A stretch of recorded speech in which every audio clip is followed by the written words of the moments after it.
Get out of this house right now if you don't want a divorce. That's what my husband said all of a sudden. I was really surprised. He seemed very sure that I wouldn't want to divorce him if he said something like that. It made me feel like I had to talk to someone else about it. My name is Anna, and I work in an office. I'm 30 years old, and my husband James and I are almost celebrating our 5th wedding anniversary. We've been trying to have a baby, but it hasn't happened yet. My mother-in-law keeps asking when we'll have grandchildren, which stresses me out a lot. My father-in-law passed away a while ago, and my mother-in-law lives off the money he left behind. Her constant pressure about having grandchildren is really getting to me, maybe even making me feel like I'm going crazy. Even though James sees how stressed I am, he doesn't do anything to help. Lately, he's been taking his mom's side and blaming me for our problems. I used to really like him for being so kind when we were dating. But after we got married, he changed a lot. He didn't even ask me, he just decided we'd live near his parents' house. Almost every day when he's not at work, he wants me to go to his parents' house and do chores all day without any breaks. While I'm doing chores at my in-laws' house, they often go out or watch TV while laughing together. Once I got yelled at for making too much noise with a vacuum cleaner. After that, they told me not to use it and to clean with a broom and rag instead. Then my sister-in-law moved back in. She used to live nearby but had some problems and had to come back. Her coming back made things even harder for me. She has a 4-year-old daughter and wants me to make her lunch every day. When I say I can't because of my job, my mother-in-law gets mad and says, "Your sister-in-law is dealing with a divorce." My husband says, "Can't you help the family?" And my sister-in-law says, "It'll be good practice for when you have your own child." So I wake up at 4 a.m. every morning to make my niece's lunch and breakfast for my in-laws, then go back home to finish my chores and go to work. That's the tough routine I'm stuck in. And my husband doesn't help with anything at home. The only time I get to rest is during my work breaks. One day, my husband dropped a bombshell on me, "You should quit your job." I've talked to my mom and sister about it. You know she's having a hard time. Don't you understand? No, I don't get it, I said. He snapped at me and went to take a bath. I couldn't see why my sister-in-law's divorce meant I should quit my job. My husband has a low-paying job, and there are times when I earn more than him. Does he think we can live on his salary alone? Neither my mother-in-law nor my sister-in-law work. I don't understand why they can't handle the housework. Feeling like I couldn't handle it anymore, I grabbed my car keys and drove to my childhood home, which is a bit far from where we live now. My parents had moved overseas, so the house was empty. I couldn't bring myself to talk to them about what was happening. Whenever things got tough, I come here. This place is full of happy memories. While I was lost in thought, my phone rang. It was my husband. "Hey, you're gone after I got out of the bath. Are you at your parents' place again?" "Yes." "Can you stop going there every time something goes wrong?" His words didn't make sense to me. "I'll be working from here for a while, and no, I won't go to your parents' house either. Just come back home now." Feeling defeated, I went back home. Later, I quit my job in the fashion industry. My coworkers thought I might be pregnant, but they didn't know what was really going on. I never had any free time. I had to manage the household all day long. Even when I got sick with a bad cold and high fever, no one seemed to care. I felt like I was just a servant in this house, to be honest. But one day, something surprising happened. Can you guess what? My sister-in-law was getting married again, and her fiancé was a big shot executive at a major company, making a lot of money. It was quite unexpected. My sister-in-law isn't exactly what you call beautiful, and her personality isn't the best. But hey, everyone has different tastes, and there are all kinds of people out there. The whole family was excited, talking about how she was marrying into wealth. My sister-in-law, all proud, showed me a photo of the guy. Him. As I looked at the photo, my husband said something unbelievable. "Because of this, Anna, your parents' house will become my sister's family place." Hold on. That house was left to me by my parents. It's not up to you to decide. The whole family has decided. You, who depends on my money, don't get a say in this. Was the person in front of me really my husband? That house was meant for me by my father, a place for me and my future children. James should know this. Why is he being so selfish? My heart couldn't take it anymore. And to make things worse, my mother-in-law said, You can't even give us a grandchild. Can't you do something useful around the house for once? There was no one supporting me in this house. I hurriedly packed a few things and went to my parents' house, making a firm decision. I wasn't going back. A few days later, with no calls from my husband, I thought maybe he'd changed his mind. Then the doorbell rang suddenly. It was my husband and sister-in-law. "What are you doing here?" I asked. "We thought we'd take a look around," my sister-in-law said, pushing past me despite my protests. They ignored me, wandering through the house as if I wasn't there. "This house is pretty nice," my sister-in-law said. "Good for you, Anna. When are you moving out?" My husband asked, unchanged. "My sister's wedding is coming up soon. Get it together." As I stayed quiet, my husband added, "If you don't want a divorce, leave now." My husband was sure I wouldn't divorce him, smiling alongside my sister-in-law. "Got it." Once I confirmed, my husband seemed pleased, saying it's all he wanted to hear. They're planning a family-only trip under the guise of celebrating my sister-in-law's wedding starting tomorrow. Obviously, I'm not invited. My husband told me to pack up and leave by the time they get back. Then they left, looking excited. I allowed myself a small, bitter smile. 2 weeks later, the day for my in-laws to return arrived. My phone had been ringing nonstop since morning. It was my husband, along with calls from my mother-in-law and sister-in-law. Unable to ignore it any longer, I answered. "Hey, Anna. Where are you?" "I'm at home," I replied. "Liar. You're not at the apartment or your parents' place. And what's this about a for sale sign on the family house?" "Yeah, I put it up for sale." "What? Why?" "Well, after you all laughed, I thought about it. The house you're in now just seems so dirty. I like things to be clean. I'm divorcing you." "Don't mess with me," my husband yelled. That was going to be my line. "Let's talk to our lawyers from now on," I said firmly and hung up on him while he was still yelling. On the day my husband and sister-in-law returned, I had already contacted a friend of my father's who runs a real estate company. I didn't know much about selling houses, but he kindly guided me, and we made a pretty good deal.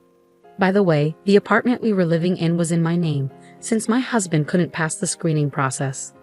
Since I had no intention of staying there anymore, I canceled the lease while they were away and sent all of my husband's belongings to his parents' house, with them paying for delivery. Even after that, I kept getting calls from my in-laws, which I completely ignored. I recorded all the awful messages they left on my voicemail. According to my lawyer, my husband was hesitant about the divorce, even though he'd said he wanted it. It seemed he didn't want to lose his maid. I thought it would be a tough fight, but then suddenly, my husband agreed to the divorce. My lawyer told me they all showed up at his office, saying they wanted to divorce me and to do it quickly. My husband had been unsure about the divorce, but my mother-in-law convinced him that since my sister-in-law's new husband was rich, they could hire a new housekeeper with money and replace me with a younger wife. Hearing this, my husband agreed to the divorce. They also offered a small settlement if I agreed not to bother them anymore. I thought that was supposed to be my line, but I decided to accept their offer. Soon after, my sister-in-law got remarried. Life was quiet for a while after that. Taking care of myself turned out to be much easier than I expected. I wish I'd divorced sooner. Well, I'm finally free. Time to enjoy my new life. Just as I was starting to settle into my new life, out of nowhere, my in-laws showed up at my doorstep. The moment I opened the door, they barged in, and my ex-husband demanded, "We need to talk. Sit down." Feeling bewildered, I reluctantly took a seat. Then he said, "Come back home. We forgive you." I couldn't believe what I was hearing, so I replied, "Excuse me?" I wanted them to leave right away, so I joked, "How are you talking about your sister's husband? Has he vanished?" Their eyes widened as if to say, "How do you know about that?" And they stared at me. "What do you know?" my ex-husband asked. "Something. After we got married, he suddenly disappeared. We can't reach him," the mother-in-law added, sounding excited. "And to make things worse, he ran off with her family's money." "Was this your doing? You've brought us such bad luck, daughter-in-law." She looked like she was about to attack me. Tired of their accusations, I decided to reveal a truth to them. "Wow, I didn't know your sister liked hamburgers so much." "What? Why are you suddenly talking about hamburgers? Don't you know? Your sister's husband isn't some executive at a big company. He's just a part-time worker at a hamburger joint." Hearing this, my sister-in-law froze, speechless. I continued, Back when I was single, my friend and I used to visit different burger places. There was one where a guy always messed up orders and got yelled at. Turns out, it was your sister's husband. When I started dating my husband, he said no more burgers, so I stopped going. I recognized him from a photo your sister showed me, but I didn't want to interfere. When I showed her the burger joint's website for proof, she looked at her husband's picture there. By the way, I visited the shop recently, but he wasn't there anymore. He probably left town. That sounds like marriage fraud, doesn't it? That's what they call it. I'm sorry for your loss, the previously silent mother-in-law said. You knew and you didn't tell us. We took care of you, who couldn't even have children for years. You owe us, she continued. Fed up with her unreasonable accusations, I decided to reveal another truth I've been keeping. Firstly, I'm not the reason we couldn't have kids. Maybe my ex-husband can fill you in on that. The mother-in-law looked at her son in shock, and he guiltily avoided eye contact. When we couldn't conceive after marriage, at the mother-in-law's insistence, we got tested. Turns out, there was nothing wrong with me, but my husband had a very low sperm count.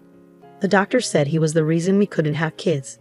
When the mother-in-law asked about the test results, my husband instantly lied, saying I was the problem. I was furious, but they just kept saying things like, "You have to support your husband," refusing to face the truth. My ex-husband teamed up with my mother-in-law, blaming me for everything. Eventually he admitted, "Okay, I was wrong. When the house sells, we'll get a good amount of money, right? Let's all live happily as a family again," my ex-husband said. "Well, we've been through a lot, but let's get along from now on," my mother-in-law added. By the end of the day, I realized they probably came here today with the intention of getting their hands on my money. What a disgusting bunch. There's no way I'm getting back together with you, and I don't consider any of you family. Upon hearing this, my ex-husband snapped back. Feeling a bit too confident now, huh? I know you don't have much savings, even if you sell the house. How do you plan to survive? It seems he had snooped into my bank account during my single days, and now he had this smug look on his face, as if to say, "Now that you know, do as you're told." To mock my situation, the three of them were smirking at me, so I decided to tell them a little truth. Sure, I don't have much money saved up. I told you so. But actually, I've put my money into stocks enough to live without a job for a few years, at least. They looked surprised when they heard this. Ever since I was young, my dad was into stocks and making smart investments. I learned from him and made some good investments myself. The money that helped my parents move overseas came from those successful investments. I never told my greedy ex-family about this. Seeing their disappointed faces, I told them they could leave. But then I remembered something from our divorce agreement. If we meet without a good reason, one of us has to pay a penalty. I threatened to call the police if they didn't leave. That scared them off, and they hurried away. I called my lawyer right away and was told to let him know if they tried to come back. As expected, once they found out I had money, my ex-husband started begging me to get back together. He sent me messages with old photos and weird stuff like, "I'm here thinking about the good times." It was annoying, but I kept the messages as proof. I wondered how he could text me all day and still work, but I didn't really care. When he started bothering my friends, I had enough. I warned him that I'd go to the police if he kept it up. I sent him a picture of our divorce agreement and the nearest police station. After that, he stopped messaging me and I never heard from him again. I thanked my lawyer, and then he told me something shocking. Turns out, my ex-husband had a plan to rely on his sister's new husband for money. He even quit his job when she got remarried. It was pretty dumb of him to leave a good job at a good company. I've asked for some documents. They should be coming soon, I told my lawyer. I had also asked another lawyer for help with a different issue. After we got married, I started noticing something strange. My favorite things were slowly disappearing. First, it was a necklace I bought when I was single. Then, it was a fountain pen my parents gave me when I started working. Bags, rings, and especially the fountain pen, which meant a lot to me, all vanished one by one. When I confronted my husband about the missing things, he just yelled at me to stop worrying. That made me even more suspicious, so without telling him, I set up a camera in our closet. What it caught was shocking. My husband and mother-in-law going through my stuff and looking pleased with themselves. And when my sister-in-law moved back in, the camera showed 3 of them instead of 2. They took advantage of me not saying anything and kept doing it. They were secretly selling my stuff for money. They probably noticed the balance in my bank account and thought they could get away with it. This went on until we got divorced. and I gathered a lot of evidence. When they thought I wouldn't do anything, I sued them for damages and emotional distress caused by their actions. They're probably freaking out now, but they brought it on themselves. As for what happened to them, my sister-in-law's ex-husband found out about the incident and took custody of their daughter. Since my sister-in-law didn't seem to care much for her daughter, I felt relieved. Recently, I saw the daughter and her ex-husband happily shopping together, holding hands. She had a genuine smile, something I rarely saw when she was with my in-laws. The three of them, who wanted to live comfortably, tried to get welfare, but they were denied because they were healthy and didn't qualify.